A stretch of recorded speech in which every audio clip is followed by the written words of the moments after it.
ஒரு நிமிஷம் மேலே தள்ளிடாதீங்க ஃப்ரெண்ட்ஸ். ரொம்ப ஹெல்த்தியான முறையில் கறிவேப்பிலை பொடி செய்கிறது எப்படின்னு பார்க்கலாம். ரொம்ப ஹெல்த் பெனிஃபிட்ஸ் இருக்குது இதில். வாங்க இது எப்படி பண்ணுறதுன்னு பார்க்கலாம்.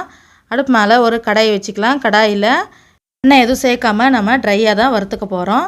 கடாய் சூடு இறந்தோம் 2 டேபிள் ஸ்பூன் கடலைப்பருப்பும் 1.5 டேபிள் ஸ்பூன் உளுத்தம்பருப்பும் சேர்த்து நம்ம ட்ரையாக வறுத்துக்க போகிறோம். வறுப்பட்டதும் இதில் கொஞ்சமாக மிளகு சேர்த்துக்கலாங்க. ஒரு 10-12 மிளகு சேர்த்துக்கலாம்.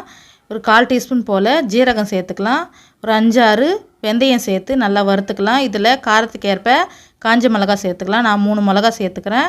இது கூடவே ஒரு கொட்டை புளி சேர்த்துட்டு கொஞ்சம் பெருங்காயத்தூளும் கொஞ்சம் கல் உப்பு போட்டு நல்லா வறுத்துக்கலாம். இதை நல்லா ஆற வச்சுக்கலாங்க. இது நல்லா சில்லுன்னு ஆறந்தோம். இது நல்லா மிக்சியில் போட்டு நல்லா நைஸாக அரைச்சிக்கலாங்க. ரொம்ப நைஸாக அரைச்சிக்கோங்க. அதுக்கப்புறம் நாம் இட்லி தோசைக்கு நெய் விட்டு சாப்பிட்டா சூப்பராக இருக்குங்க. சாதத்துக்கு நெய் விட்டு கலரி சாப்பிடுங்க, சூப்பராக இருக்கும். பிடிச்சா லைக் பண்ணிக்கோங்க.